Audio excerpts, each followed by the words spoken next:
Let me guess. You're at the point in your life where when you look in the mirror, you don't even recognize the person looking back at you. You feel like you're living someone else's life. You honestly avoid looking at pictures or at mirrors because you're afraid to see what you look like. And not talking physically, talking about your eyes, talking about your soul. The thing that only you can see in yourself. The thing that people say, what do you mean? You're perfect, you're great, you're this, you're that. Because you feel they don't see the real you. So you avoid looking at all of them. And I'm sure you clicked on this video thinking that I was going to talk about the solution. But I just want to talk about the problem. Because this feeling of I don't look at myself in the mirror is different for everyone. So there's no one set solution, but there are a few common triggers or behaviors that cause the problem. And from here, we're going to talk about some things, don't get me wrong, some solutions for them, and maybe in another video as well. But for you to actually get what you want, you need to understand the problem. And I went through this for a very long time. And I, for a long time, believed that it was the way that I looked as a person. I was chubbier, bad hairline, bad whatever. So I did dive into the trying to be better looking or whatever. But when that didn't solve the problem, I was like, oh, now what do I do now? And it wasn't until I realized that I didn't like who I was looking at because it wasn't really me, And one thing that we don't really realize is that we often put on this facade for other people. We are sometimes the greatest actors in the world, but we're not getting paid for it. We're not Denzel Washington, but we act like him. We act like someone that we think people want us to be. And while we might think it's harmless, we think that it happens there, but I'm me somewhere else, whatever. It starts to change your identity because our identity is shaped by our behaviors, which is why, if you don't want to be an unhealthy person, the first step is saying, I eat healthy, and then doing that behavior, right? So you're saying, my identity is a person that eats healthy, so you have to fix that. So your behavior will shape that. Well, if you say, I'm not really this person, and your behaviors do that, you can change your identity. And deep down in our souls, I believe that we always know who we really are. And it's just the journey. Because I don't want to call it a struggle or call it a grind, because that's some BS. That's just someone trying to make extra money off of buzzwords. But I think a lot of it is us just trying to find who we are on a set journey. And if you don't like yourself in the mirror, it's because you've lost yourself somewhere along the way.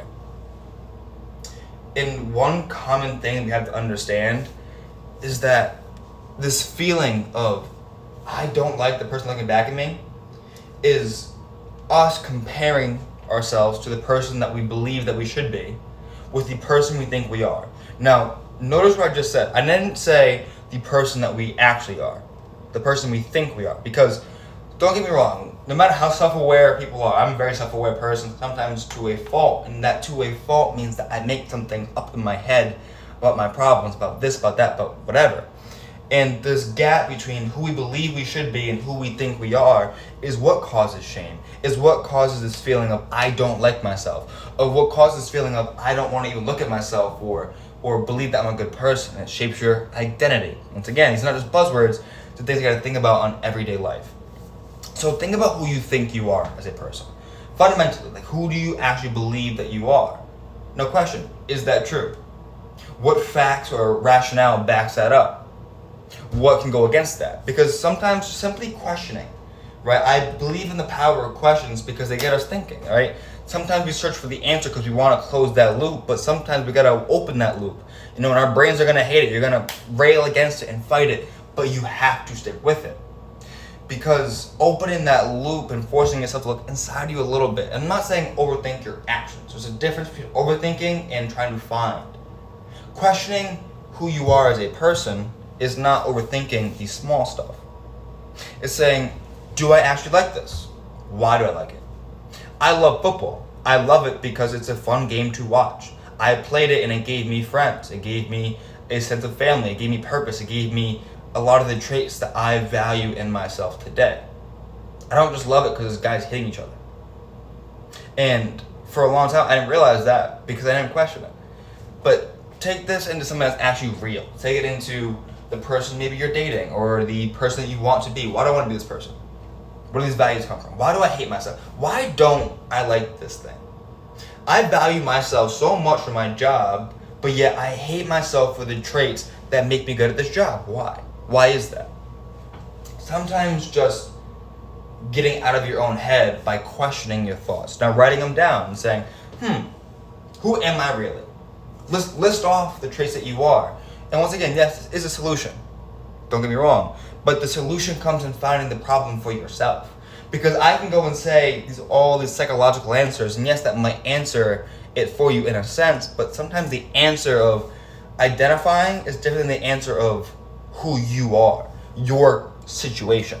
Because sometimes the psychological, scientific answer, which I do love and is great, is just broad. It just says, oh, I have this problem, now what do I do? Well, we have to take that further and say, what is this problem for me? What does it look like? Why do I have it? Who really am I as a person? That, I believe, is the more important thing.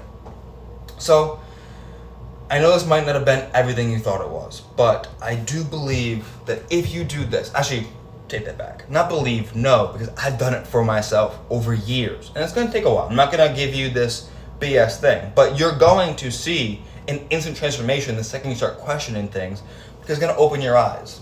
You're going to be like, oh my, I've never even noticed that. So once again, if you look yourself in the mirror again one day, become a person that you actually want to be. And question the person you currently are. Because I think a lot of times we don't give ourselves credit for the person we really are.